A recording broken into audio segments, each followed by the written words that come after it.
Hello दोस्तों, कैसे हैं आप लोग। उम्मीद है आप सब ठीक होंगे। आज जो है मैं एक बड़े ही विशेष एक समस्या को लेकर के आपके सामने आया हूं।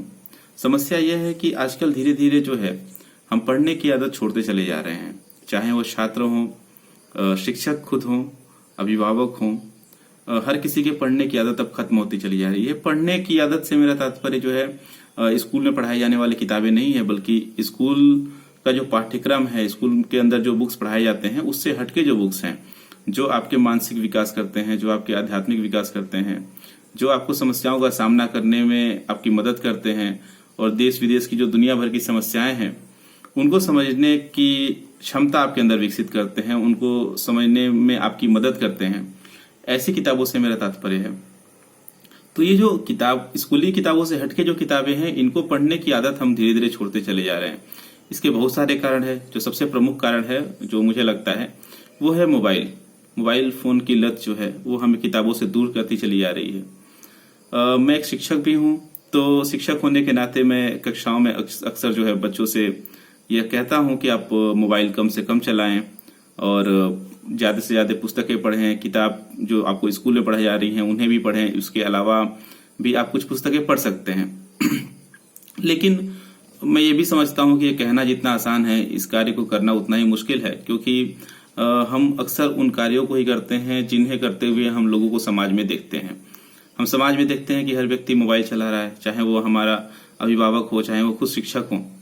तो बच्चों को लगता है कि जब सब मोबाइल ही चला रहे हैं तो फिर हम क्यों पढ़ें। तो मुझे लगा क्यों ना जो है मैं ही एक शुरुआत करूं कि पुस्तकें पढ़ने की जो आदत मैं खुद भी छोड़ चुका हूं उसे फिर से जागृत करूं और किताबें पढूं, और उन किताबों में मैंने क्या पढ़ा, क्या सीखा, आपको किताबें पढ़नी चाहिए, नहीं पढ़नी चाहिए, क्यों पढ़नी चाहिए, इस बात को मैं आपके साथ साझा करूं। और यह बताने का मेरा एक ही उद्देश्य है कि आप सब पढ़ने के लिए मोटिवेट हों। आप देखें कि हाँ कोई है जो पढ़ रहा है तो आप भी पढ़ना शुरू करें। तो इस हफ्ते मैंने एक पुस्तक पढ़ी। इस पुस्तक का नाम है भारत विभाजन के गुनहगार, और इसके जो लेखक हैं उनका नाम है राम मनोहर लोहिया, जो कि भारत में समाजवाद के एक बहुत बड़े नेता माने जाते हैं।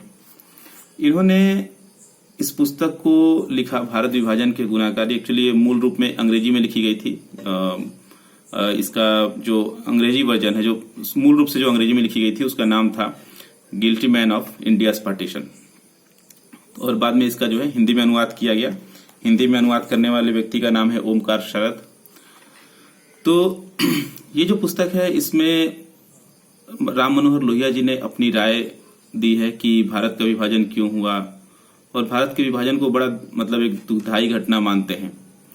हर कोई मानता है, हर व्यक्ति चाहता है कि विभाजन न हुआ होता, भारत पाकिस्तान एक रहे होते। तो विभाजन का गुनहगार कौन था, क्यों हुआ विभाजन, इस बात के ऊपर उन्होंने प्रकाश डाला है।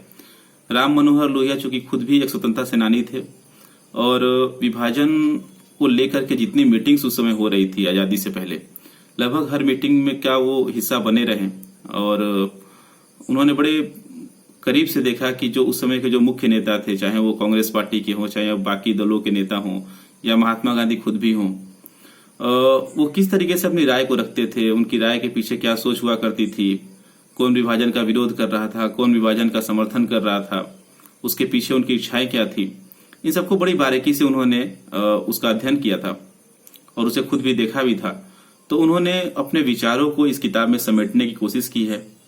इस किताब को अगर आप देखें तो मुख्य रूप से इसमें जो है 5 पार्ट जो है 5 पार्ट्स इसमें दिए हुए हैं, जिसमें पहला पार्ट जो है वो मौलाना अबुल कलाम आजाद की एक पुस्तक है, इंडिया विंस फ्रीडम। उस पुस्तक का एक तरीके से उस पुस्तक के ऊपर इन्होंने अपना कमेंट लिखा है, और उसमें जो मौलाना अबुल कलाम आजाद ने जो विभिन्न नेताओं के बारे में जो राय रखी है उसके ऊपर अपनी टिप्पणी की है। जो इस पुस्तक का जो दूसरा भाग है उसमें उन्होंने आजादी से के जस्ट पहले और उसके दौरान जो हिंदू मुस्लिम दंगे भारत में हो रहे थे उसके ऊपर उन्होंने अपनी बात रखी है। तीसरा जो इसका भाग है उसमें अविभाजित भारत की संभावनाएं क्या हैं, कि क्या क्या चीजें रही होती कि भारत का विभाजन न हुआ होता, और भारत का विभाजन अगर न हुआ होता तो उसका क्या परिणाम हुआ होता, इस बारे में उन्होंने चर्चा की है। जो इसका चौथा भाग है, उन्होंने इस भाग में इस बात की उम्मीद जताई है कि भविष्य में फिर से भारत और पाकिस्तान जो है एक राष्ट्र के रूप में मिल जाएंगे। और जो इसका 5वां भाग है उसमें उन्होंने जो भारत के अंदर जो सामाजिक समस्याएं हैं, चाहे वो धर्म को लेकर के हो, जाति के को लेकर के हो, इन सब के ऊपर उन्होंने बड़े विस्तार के साथ चर्चा की है। इस पुस्तक का एक छोटा सा अंश मैं आपको सुनाना चाहता हूँ। किताब ये जो अगर पुस्तक आप देखें तो इसमें हर एक पेज पर कुछ न कुछ ऐसी चीजें लिखी गई हैं जो आपकी सोच को बड़ा झकझोरती हैं, जो आपका एक बना बनाया आपके दिमाग में जो एक कॉन्सेप्ट है इंडिया के पार्टीशन का, उसको कहीं ना कहीं जो है वो एक अलग रूप देने की कोशिश करती हैं। इसमें एक जगह लिखा हुआ है, जो अंतिम भाग है उसका मैं एक पेज पढ़ रहा हूँ। अंतिम भाग जो भारत की समस्याओं के बारे में जो है, सामाजिक समस्याओं के बारे में है। उसमें इन्होंने लिखा है कि ऐसा अक्सर कहा जाता है कि हिंदुस्तान पर आसानी से आक्रमण हो जाते हैं और वह आक्रमणकारियों के सामने प्रायः घुटने टेक देता है। यह फूट की स्थितियों के कारण है। फूट की स्थिति मतलब जो समाज के अंदर जो फूट है धर्म और जाति को लेकर। अब अगर यह मान भी लें कि ऐसी फूटों के कारण समय समय पर लोगों पर असर पड़ा, तो प्रश्न उठता है कि और सभी के मुकाबले भारतीय जनता ही क्यों उनकी शिकार हुई। वास्तव में यह समस्या बिल्कुल नहीं है। भारतीय लड़ाइयों में जनता सामने आई ही नहीं, या आई भी तो बहुत गौण रूप में। आज जैसे यूरोप ने संपूर्ण युद्ध वृत्ति अपना ली है, उसी तरह अपने इतिहास में भारतीय जनता भी लगभग संपूर्ण युद्धहीन वृत्ति बना लेने में सफल हुई है। ये धारणाएं तुलनात्मक है और पूरी तस्वीर को उभारने के लिए इनको बढ़ा चढ़ा नहीं देना चाहिए। भारत के किसान का यह शाश्वत चित्र है कि चाहे राज्य बदलने की लड़ाई होती रहे, लेकिन लड़ाई के दौरान, उसके पहले या बाद में भी किसान अपना खेत ही जोतता रहता है। इसी मात्रा में यह बाकी दुनिया में सही नहीं है। भारतीय जनता ने शासन करने का काम युद्ध में लड़ने और ऐसे मसलों पर सोचने या अपने लिए व्यवस्था करने का काम कुछ चुनी चुनी जातियों को सौंप दिया। अपार जनसमूह को इन सब चीजों से कोई मतलब न था। शरीर के किसी अंग का लंबे समय तक इस्तेमाल न होना उसे क्षयग्रस्त कर देता है, उसे नष्ट कर देता है। और जाति प्रथा ने राजनीतिक उद्देश्यों में भारतीय जनता को भी इसी तरह क्षयग्रस्त कर दिया। तो ये राम मनोहर लोहिया जी का एक विचार है जो एक पेज पे लिखा हुआ है। बड़ी गहन अध्ययन के बाद इन सब चीजों को उन्होंने लिखा है। इस पुस्तक को पढ़ना बहुत ही आसान कार्य नहीं था। बहुत कम पेज की पुस्तक है, मुश्किल से मुझे लग रहा है 95 पेजेस थे इस पुस्तक में। लेकिन ये ऐसी पुस्तक नहीं है जिसे आप लगातार पढ़ते चले जाएं और ये 95 पेज आप एक दिन में 2 दिन में खत्म कर देंगे। इस पेज को एक पेज 2 पेज पढ़ने के बाद जो है बड़ा सोचना पड़ता है कि क्या उस समय चल रहा था, क्योंकि जो चीज हम पुस्तकों में आज तक टेक्स्ट बुक के अंदर जो पढ़ते चले आए हैं, स्कूली पुस्तकों के अंदर पढ़ते चले आए हैं, उससे बड़ा हटके इसमें एक विचार दिया गया है इस पुस्तक के अंदर।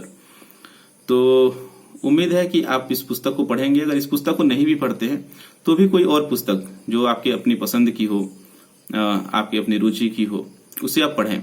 मेरा यह वीडियो बनाने का एकमात्र मकसद यही है कि आप इसे देख करके प्रेरित हो, कुछ पढ़ने के लिए मोबाइल से दूरी आप बनाएं और जितना हो सके उतना पढ़ने में समय व्यतीत करें। स्कूली किताबों से हटकर, स्कूली किताबें तो जो स्कूल में जो बच्चे हैं उनको तो पढ़नी ही है, उसके अलावा भी कुछ और पुस्तकें जो हैं, मैगजीन्स, न्यूज़पेपर, इन सबको पढ़ने की आदत आप सब डालें।